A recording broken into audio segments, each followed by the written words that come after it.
सही बात तो ये है जितने भी देवता हैं वो भाव रूप से विराजमान हो सकते हैं और कलयुग का स्वभाव है कि श्री हनुमान जी यहाँ हर रूप में प्रत्यक्ष रूप से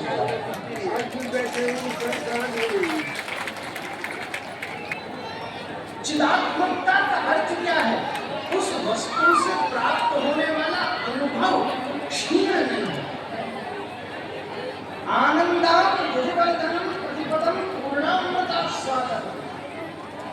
जब किसी तत्व में सदात्मकता और चिदात्मकता दोनों का संश्लेष बनता है तब वो अनुभव आनंद युक्त होकर के विराजमान होता है। इसलिए इस संसार में अगर वास्तव में कोई सदस्य स्वरूप है तो वो साक्षात शंकर है। शंकर से बड़ा और सदात्मक कौन है? सार्वभौम है, सर्वकाल है, सर्वसिद्ध है, सर्वस्थित है। इसलिए शंकर सुमन इनकी सदात्मकता को प्रकाशित है। पवन सदा नवीन हो, सरकार हवा कभी बासी नहीं, हवा सदा ताजी है, हवा सदा ताजी है। इसलिए हवा का अनुभव कभी क्षीण नहीं हो सकता, नित्य नवीन हो सकता है। उसमें वायु किसी प्रवेश के द्वारा ही इसका अनुभव मिलन मिल सकता है। इसलिए ये वायु का स्पर्श प्राप्त करके चिदात्मक संपन्न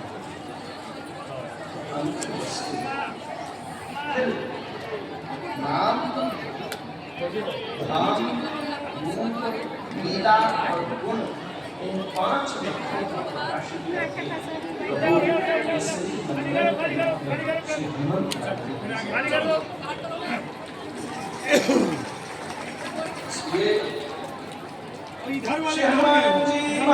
अरे वो भी खाली होंगे भैया, तुम्हें मारो नहीं कर दोगे, तुम्हारे तैयार है।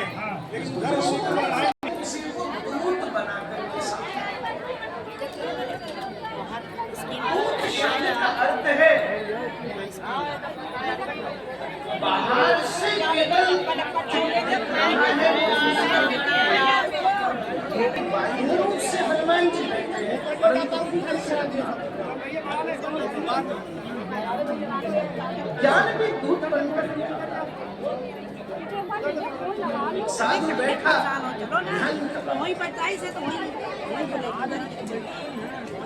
उसके ठीक सामने वाले मार्ग से एक गणिका अपना श्रृंगार करके आज बड़े दिनों के बाद उसकी गणिका जिससे प्रेम करती थी उसके प्रेमास्पद इसलिए उसके हृदय में बड़ा उत्साह सच करके जाती फिर थोड़ी देर में लौट के आई कि ये तो डराना ही भूल गई,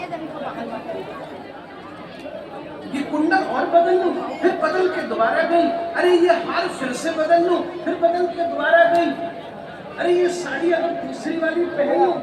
4-5 साधु के सामने से गुजरी, थोड़ी देर में फिर साधु ने झट करके कहा, मैं तेरे सामने ध्यान कर रहा हूँ और तू बार बार मेरे सामने से जा रही है, रास्ता बदल कर चली जा। गणिका ने मुस्कुराते हुए कहा, मुझे क्षमा करिएगा पर मैं अपने यार में इतनी मगन थी कि मुझे सामने बैठा साधु दिखा नहीं। क्या आप इतने मगन न हो सके अपने यार में कि आपको साधु ने उसी समय हाथ जोड़कर प्रणाम किया, श्री गुरु दत्तात्रेय के सामने ज्ञान दूत बनकर के आया है। गणिका वायु के आकाश के दत्तात्रेय जा रहे थे, एक घर के सामने बैठ रहा बज रहा था, कन्या विवाह का सुंदर आयोजन होता है यहाँ। क्या हो रहा है? बोले कन्या का जन्म हुआ है, बहुत अच्छी बात है, आशीर्वाद दिया। रोज इस रास्ते से जाते थे, 20 साल निकल गए, 20 वर्ष के बाद फिर से जा रहे थे, फिर बैंड बाजे बज रहे थे। बोले आज क्या हो रहा है? बोले इस कन्या का विवाह होगा। अरे मैं तुम्हारे बिना कैसे रहूंगी? मैं तुम्हारे पिता खड़ा था, बाबा जी हट जाओ, मुहूर्त निकल जा रहा है, खड़े क्यों हो गए? दत्तात्रेय बोला हट जाओ तो तुम जरा फाड़ के रो क्या हो रहा है? मुझे इस कन्या से बात करने दो। हाँ क्या बात है, तू कहाँ जा रही है? क्या इनमें से किसी को जानती है? बोले मैं किसी को नहीं जानती, 3 घंटे पहले मिली हूँ और मुझे पता चला ये मेरे पति है, ये उनके पिताजी हैं। बोले पंचकों में कहाँ चली जा रही है? बोले अब तो मैं अपने घर चली जा रही हूँ। और बोले माता पिता का घर, बोले तो पराया घर है। उसी समय दत्तात्रेय ने खड़े होकर दंडवत प्रणाम कर दिया। वाह जय हो, तो जैसा तेरा आज तक मैंने नहीं देखा। जिस माता ने 9 महीने तक पेट में रखा, जिस पिता ने 20 वर्ष तक परिश्रम करके तुझे पैदा किया, 3 घंटे की पूजा में तूने घोषणा कर दी कि वो माता पिता घर है और बागेश्वर धाम ही हमारा घर है।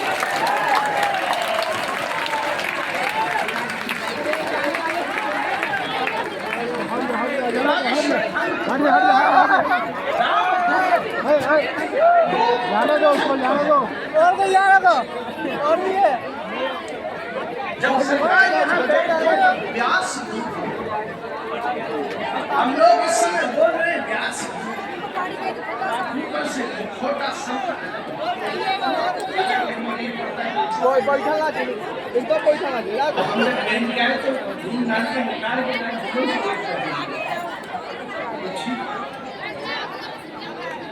पर एक ही अंतर है कि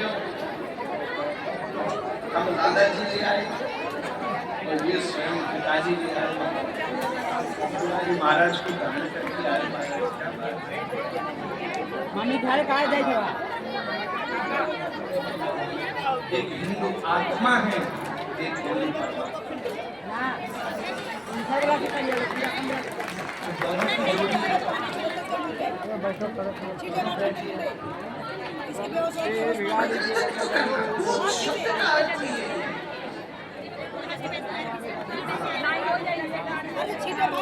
मैं रोज चिकन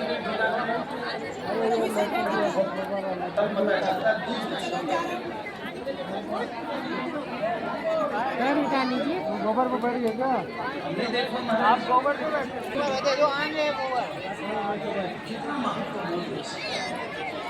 किसी का होने से नहीं माना अवस्था प्राप्त हो जाए तो उसकी चेतना कितनी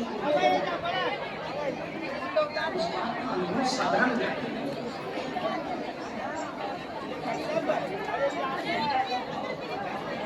प्रतिनिधित्व। जब तुम बड़े बड़े दैवों के नील विद्रोह में स्फटिक की बड़ी बड़ी मणियों के अलंकार पहन करके आते हो तब काम के दूत होते हो, और जब साधु गले में तुलसी का कंठा डाल कर आता है काम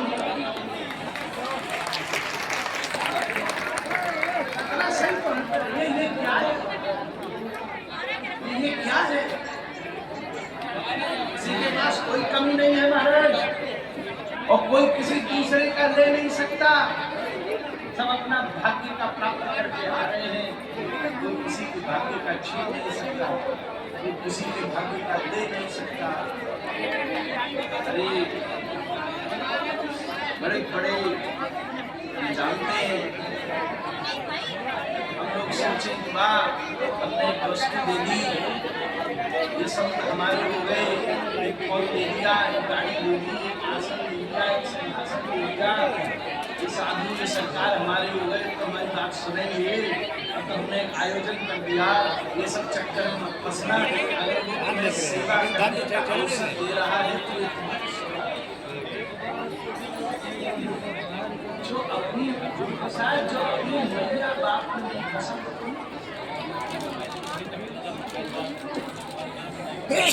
जो अपनी नारी बालक में नहीं फंसा वो तो है आवश्यकता नहीं है। संसार में सबसे बड़ा सौभाग्यशाली कहीं न कहीं किसी न किसी वस्तु का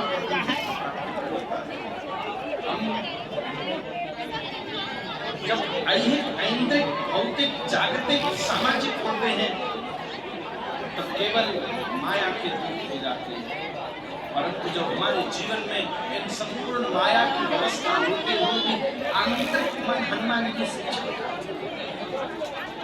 जैसे मछली पानी का एक भीतर है, सारा संसार है। कभी कभी उछल करके देख लीजिए सूरज है, कभी कभी उछल के देख लीजिए, कभी कभी छलांग मार के देख लीजिए कि जल की सतह क्या है, और उसके बाद आनंद को नीचे देखती रहती है। ऐसे ही साधु भी अपनी साधना के समुद्र में डूबा रहता है, वो तो कभी न कभी ऐसे मंचों के ऊपर एक छलांग लगा के देख लेता है कि हनुमान जी के कितने दीवाने करते हैं।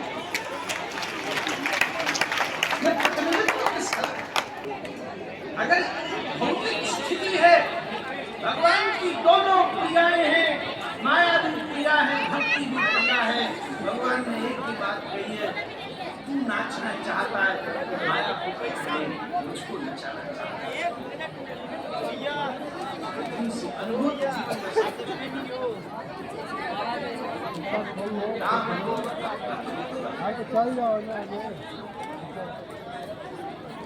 अब यहाँ विशेषण और विशेष्य का संवाद है।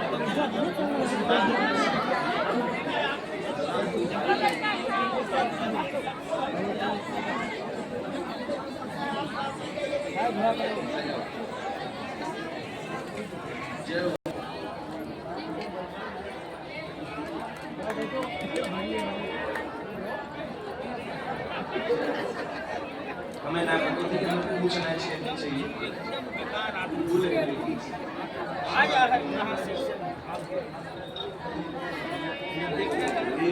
छोड़ी बापू पूरा मकान जल गो मारा अब तो यूँ बोले कि हम गोदी में बैठाना चाह रहे थे, तो हाँ वो सही है। आपने कृपा करने की अरे सबको लगेगा बालक का बालक जी, मुझे तो नहीं हुआ, ऐसा लगा कि दास की थोड़ी सी बात सुनकर कोई न कोई प्रेरणा देकर के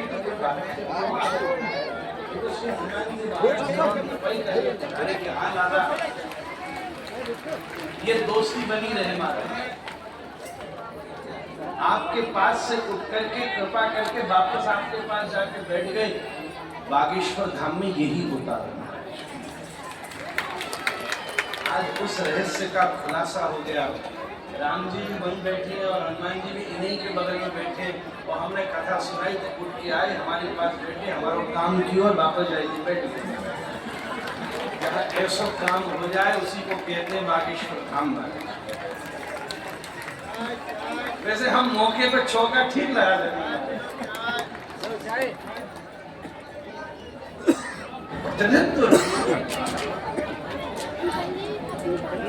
जब हमारे भीतर किसी को भी देख करके हल्की सी बड़ा सुंदर व्यक्ति है, ये तो बड़ी सुंदर माता है, ये तो बड़ा सुंदर बालक है, ये तो बड़े सुंदर महाराज हैं। किसी की सौंदर्यता का दर्शन करने में हानि नहीं है, पर उसमें अनुभूति यही होनी चाहिए कि जब बिंदु इतना सुंदर है तो सिंधु कितना सुंदर है, ये इतने सुंदर है तो राम अनुभूति। किसी का रूप दर्शन करके वासना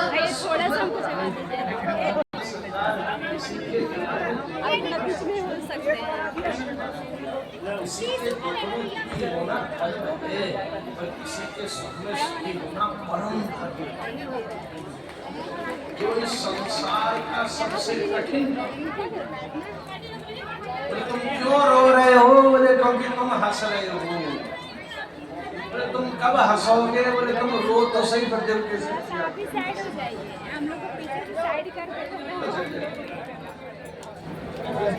अगर हमारे भीतर किसी की उपलब्धि को देखकर ईर्ष्या का स्पंदन है, अगर हमारे भीतर किसी के रूप को देखकर वासना का स्पंदन, अगर हमारे भीतर किसी के द्वारा किए गए अनुशासन को देखकर क्रोध का स्पंदन। अनुशासन करना सामने वाले का अधिकार है। किसी का अनुशासन देखकर क्रोध का स्पंदन है, अंदर कौन सा तरंग है? तो हमें ये विचार करना चाहिए पर मैं चाहिए हम ऐसे भी कम किसी सही व्यक्ति के हम जिसका प्रतिनिधित्व कर रहे हैं इसे और में हमारे भीतर डेरा ये रावण की प्रवृत्ति है जो दूसरे की नारी को देखकर दुखी दूसरे की उपलब्धि को देखकर परेशान हो जाता है। मोबाइल थोड़ा नीचे नहीं है तो बड़ा अद्भुत गुरुकुल है और गुरुकुल में चारों तरफ बैठ करके बड़े बड़े महापुरुष बैठ करके बड़े बड़े श्लोकों का पाठ कर रहे हैं। हनुमान जी बैठ करके मुक्त हो रहे हैं कह लो। और रावण के यहाँ शिक्षा की व्यवस्था बड़ी दिव्य है। यहाँ गुरुकुल की व्यवस्था के बाहर जो भी समाज के भीतर राजनैतिक ऊहापोह हो रहे हैं उनमें से किसी भी वस्तु का प्रवेश गुरुकुल में उपस्थित नहीं है। बाहर कौन सा युद्ध है, बाहर किसको दंड दिया गया है, इन सबका कोई विमर्श नहीं है, बल्कि स्पष्ट रूप से भीतर बैठ करके बड़े बड़े न्याय वेदांत वैशेषिक नवीन न्याय और प्राचीन न्याय जैसे दिव्य सूत्रों का समावेश संपन्न हो रहा है। चारों तरफ हनुमान जी बैठकर मुक्त हो रहे हैं। उनके मन में बार बार विचार आ रहा है कि जब दो बालक बैठ करके शास्त्रार्थ कर रहे हैं तो मैं भी अपना वेश बदल करके थोड़ा सा शास्त्रार्थ में प्रवेश करके दो श्लोकों की अर्थ लगा दूं तो देखना आनंद आ जाएगा। तब उस समय रोकते नहीं, मुझे इस आकर्षण में नहीं फंसना क्योंकि मैं अपनी स्थापना के लिए नहीं आया हूँ, मैं तो राम का दूत बनकर सीधा। उसी समय कूद करके हनुमान जी दूसरी जगह जाके तो बड़े बड़े अग्निहोता दिव्य ब्राह्मण अग्निहोत्र बैठ करके पंचाग्नियों को तपते हुए दिव्य यज्ञकुंडों का निर्माण करके ओम विष्णवे नमः स्वाहा ओम विष्णवे नमः बड़ी बड़ी श्रुतियों का पाठ करके अग्निहोत्र करते हुए उनके अग्निकुंड में सप्त दिव्य अग्नियां नृत्य कर रही है। हनुमान जी इसका दर्शन करके मुक्त हो रहे हैं। आहा, ऐसा दिव्य पुण्यवती दिव्य धूम्र की दिव्य सुगंध चारों तरफ व्याप्त हो रही है। मेरे हृदय में भी इच्छा हो रही है इसी समय ठीक दक्ष की माला कंठ में डाल करके किसी अग्निहोत्र विप्र ब्राह्मण का वेश धारण करके वहीं बैठकर पास में दिव्य शुरुआत के द्वारा अगर दो दिव्य आहुतियों को मैं भी प्रदान कर दूं तो बहुत बड़े पुण्य का भागी हो सकूंगा। पर उसी समय स्मरण में आता है क्योंकि मुंह के ऊपर श्री रघुनाथ की अंगूठी फंसी हुई है कि नहीं, मैं अपनी स्थापना को नहीं आया हूँ बल्कि रघुनाथ का दूत बनकर सीधा है। आगे बढ़े हैं तंत्र जाल, मंत्र जाल, यंत्र जाल और एक और बात षड्यंत्र जाल। इन सभी चारों का समावेश उपस्थित है। श्री हनुमान जी कूद करके गए। इसी जगह पहुंचे तो बड़े बड़े मल्ल योद्धा बैठकर बड़े बड़े शरीर के राक्षस अपने शरीर में तेल का मंथन कर रहे, मिट्टी को रगड़ रहे, और जब महाराज मल्ल युद्ध होता है मजा आता है। महाराज छाती से छाती, पेट से पेट, जंघा से जंघा, घुटना से घुटना, नाक से नाक एक दूसरे की रगड़ जाती है। ओहो, उसी समय एक असुर बालक ने दूसरे असुर बालक के सामने पटक लगाई, पर वो पटक को लगाने में थोड़ा सा चूक गया। हनुमान जी ऊपर से वेश बदल के कूदने को तैयार थे कि मैं दिखाऊं पटक कैसे लगाते हैं। ठीक उसी समय मुंह में रखी हुई अंगूठी थोड़ी सी हिली, याद आ गया तू अपने लिए नहीं आया। चलो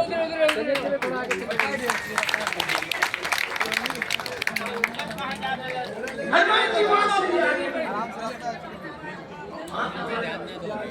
चलते चलते चलते चलते मंद्र मंद्र गति से सबसे बड़ी परीक्षा हनुमान जी संपादी के द्वारा बताए चारों तरफ दिव्य अशोक का वृक्ष है। उसके आगे जूही देवी और श्री चंपा आदि का वृक्ष बना हुआ है। बीच में एक बच्चा खम्भों का मणिमहालय के रूप में विद्यमान है। उसके बीच में 16 खम्भों का निकलिए एक तरफ से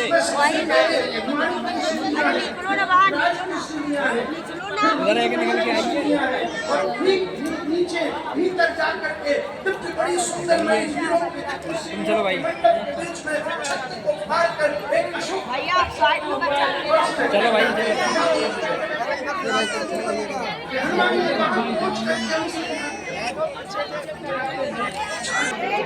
सावधान सावधान सावधान, लंकाधिपति रावण आए। हनुमान जी तैनात अपनी सारी पत्नियों को लेकर के मंडोदरी आदि को लेकर चंद्रशाला के ऊपर जब कुम्हार के नाता था, तब इसकी धमक के द्वारा शेष के ऊपर धरी हुई पृथ्वी तो रावण जाकर के ठीक सामने खड़ा हुआ। आज तक रावण कभी मिलने नहीं आया अकेले अपनी पत्नियों के साथ। चले चुपचाप से बोलो हटने के लिए। सीता जी को प्रस्ताव देता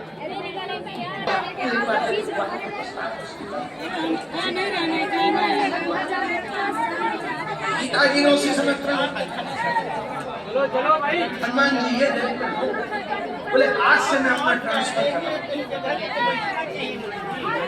ट्रांसफर कर रहे हो। मैंने राम जी का दूध ऊपर सीधा सामने खड़ा है, इससे बड़ा क्या तिरस्कार हो सकता है कि उससे लड़ने के लिए एक जनता जननी जान की लड़ाई हो सकती है। ये भगा रहा सबको, सबको भगा रहा सबको।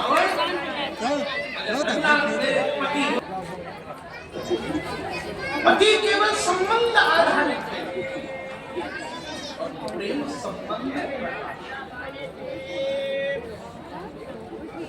संबंध अंगूठी है कि नूपुर है कि कुंडल है कि हार है, पर प्रेम सोना है। सोना है, वो सोना नूपुर बनेगा तो भी, वो सोना अंगूठी बनेगा, वो सोना हार बनेगा, वो सोना कुंडल बनेगा।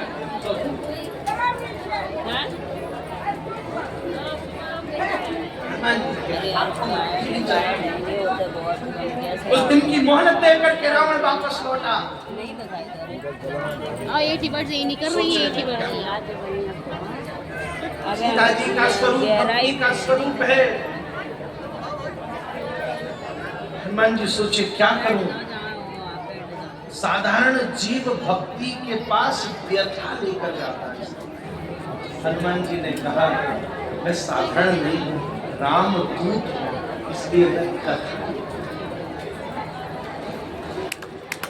उस समय इस प्रतिनिधित्वात्मक अनुभूति ही आप सबके पास इस जीवन को ऐसा बना लीजिए कि हमें देख करके भारत का स्मरण, हमें देख करके सनातन धर्म का स्मरण, हमें देख करके श्री रघुनाथ का स्मरण, हमें देख करके ही पता चल जाए लगता है इसके माथे के ऊपर बागेश्वर धाम की मट्टी चढ़ी। दूत शब्द का अर्थ ही प्रतिनिधित्व होता है।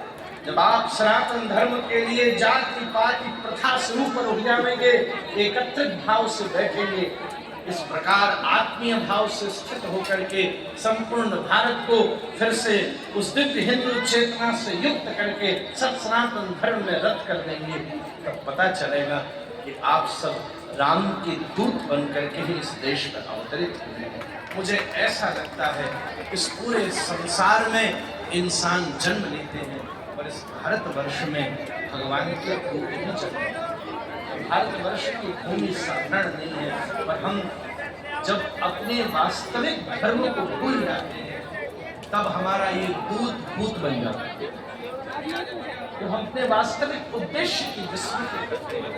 ये स्वभाव राम अतुलित बल धामा अंजन पवन सुधामा। या हाथी को कितना भी छोटो कर लो, चूहा तो नहीं बना सकते। इसीलिए कहा कहा इतना लंबो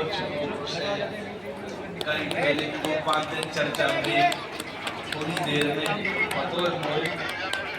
आई गई। इसलिए आप सबको दिव्य भावना से हनुमान जी के प्रागट की खूब बधाई देता हुआ एक दिवसीय एक घड़ी आधी में पूरी आध।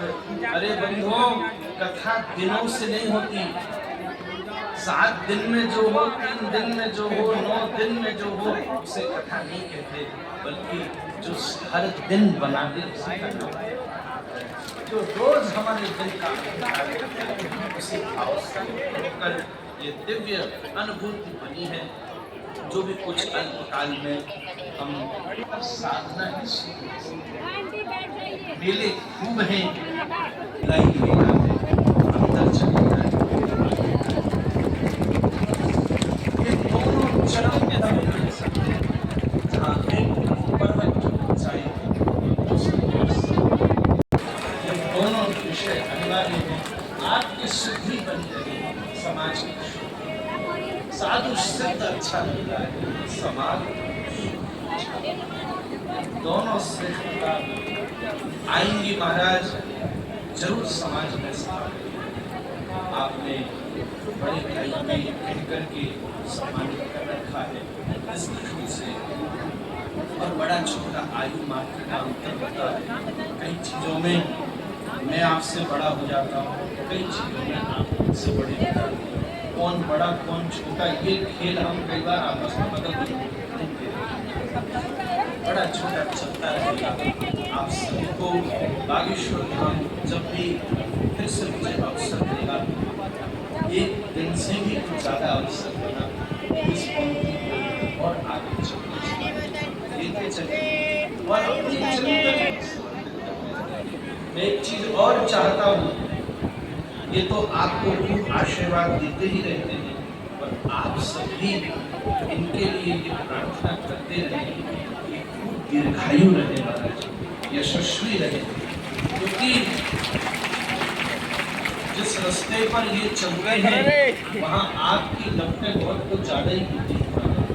इसलिए ऐसी स्थिति में हम सब लोगों को अपनी निष्ठा को बहुत परिपक्व करना है, अपनी संवेदना को बहुत परिपक्व करना है। और कोई आवश्यकता नहीं है, क्या जरूरत है कथा चली रही है, पर्ची चली रही है, क्या जरूरत है सड़क पर चलने की, क्या जरूरत है इतना सब झंझट करने की। पर कोई न कोई हनुमान जी आप जैसे को बहाना न बनाए।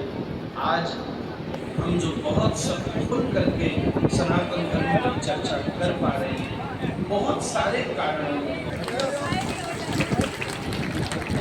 कोई जब अपर लिमिट सेट कर देता है, उसके बाद ही उसके नीचे की लिमिट सेट हो पाती है। जब हम पहले ही कहेंगे अहिंसा ही श्रेष्ठ है, तो फिर उसके नीचे की ही बात होगी, और सदा अहिंसा ही श्रेष्ठ है, परंतु आवश्यकता पड़ने पर धर्म हिंसा करने न। इसकी भी जो संवेदना समाज में व्याप्त होती है, तब भारत ऊर्जावान होता है। प्रत्येक सनातन धर्मी को अपने घरों में हनुमान चालीसा का पाठ करते हुए वर्जिश शुरू करनी चाहिए।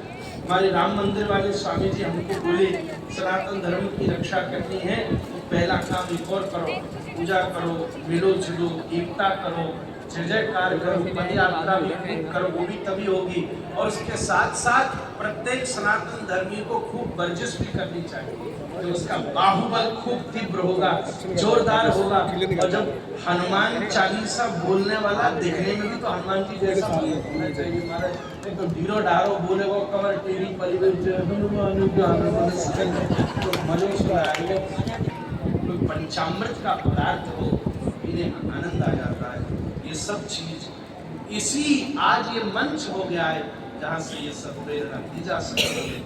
बहुत सारा आयोजन यहाँ चलते रहना है, मुझे भी आगे का आयोजन क्रम संभालना है। इसलिए आज जितनी सेवा हो सके और जिस भाव से हो सके आप उसे विनम्रता से स्वीकार करें। आप सब लोगों के लिए भी प्रार्थना कि आप जिस उद्देश्य से आज बागेश्वर धाम आए हैं, आपकी वो कामना और आपका उद्देश्य पूरा हो। सरकार में साधना संपन्न भी रहे और साधन संपन्न भी रहे। से युक्त होकर सब खूब बड़ी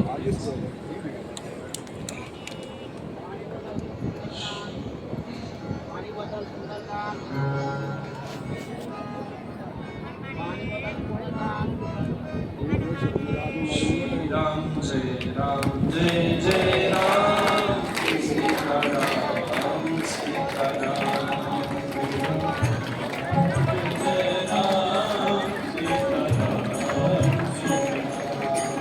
श्री राम जय जय राम सीता राम सीता राम श्री राम जय जय राम श्री राम जय राम सीता राम श्री राम जय राम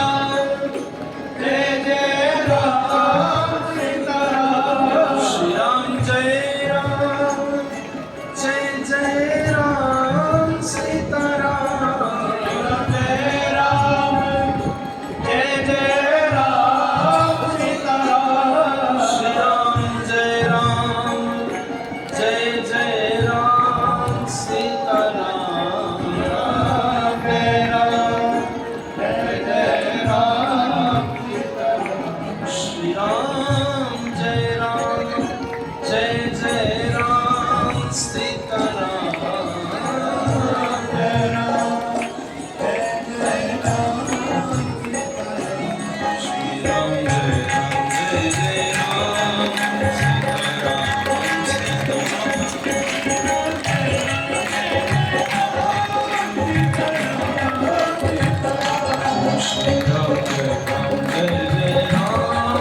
सीता राम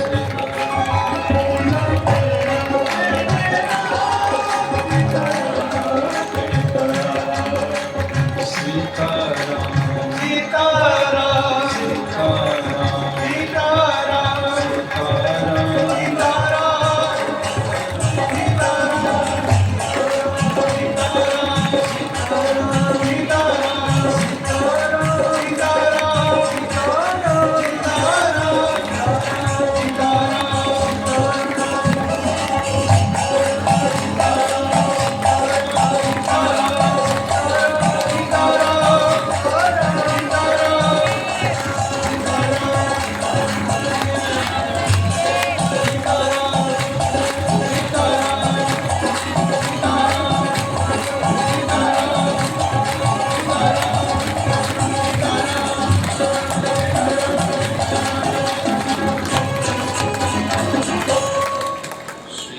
सीता राम जय जय श्री सीताराम निताई गौर हरि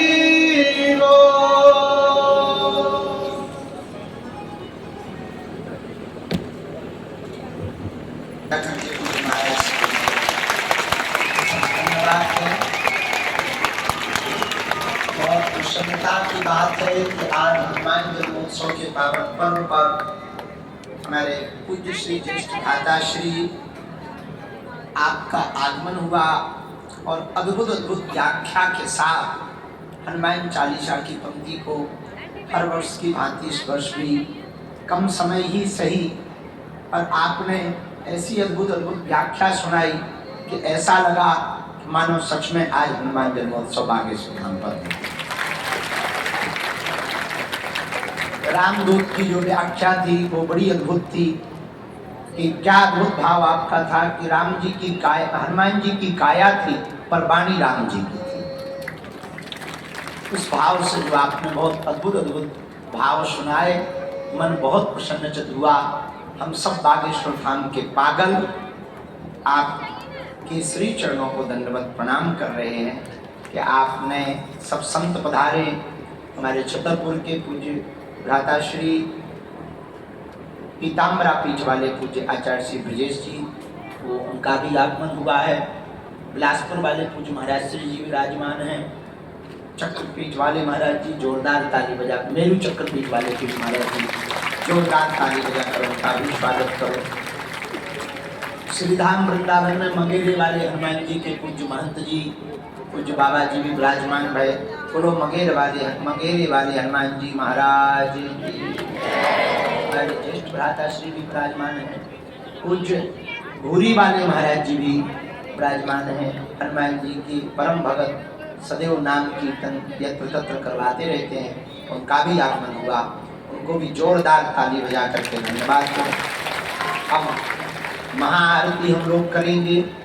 यहाँ महाआरती है, आप अपना मोबाइल जला करके, अभी नहीं मोबाइल जला करके भी कर सकते हैं। आपकी आरती डिजिटल आरती हो जाएगी।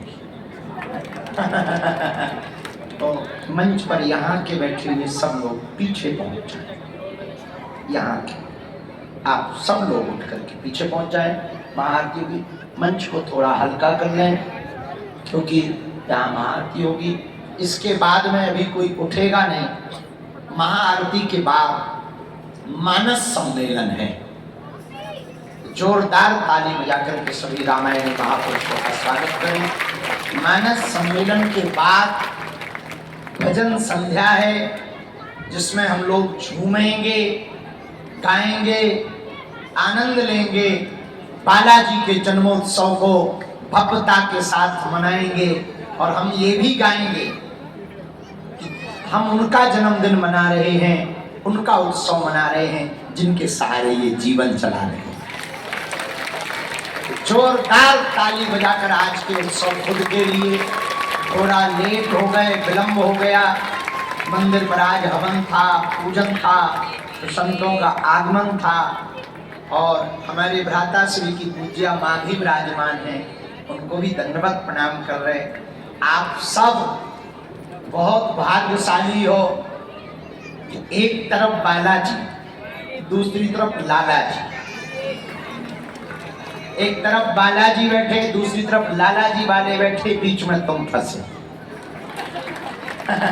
उधर से सुरक्षा बालाजी की है, इधर से सुरक्षा, अच्छा उधर से सुरक्षा परमात्मा की, यहाँ से सुरक्षा महात्मा की, हम लोग बीच में जीवात्मा बैठे हैं। बहुत अद्भुत पल है कि एक साथ एक मंचों पर इतने संतों के दर्शन हो रहे। बालाजी के जन्मोत्सव की बधाई हो, बधाई हो। आज तो जहां तक नजर जा रही वहां हमने सिक्योरिटी भेजी, नहीं तो कुछ लोग तो छत पे टंग गए। अभी भी यहाँ तो टंगे ही हैं। गजब जलवा है, वो तो मानो बालकनी का आनंद ले रहे हैं। वहाँ टंगे ही है। हाँ भैया बढ़िया है, बस नीचे बनना है आज ही। ब्रेकिंग न्यूज बन जाए। हाँ उधर भी टंगे। बेटा इतनी भीड़ ना थी जितने तुम ऊंचे टंग गए। ठटरी के बारे वहाँ भी है, जलवा है सब जगह। आज तो जहां तक नजर जा रही वहां तक बागेश्वर धाम के पागल ही पागल दिखाई पड़ रहे हैं। हमने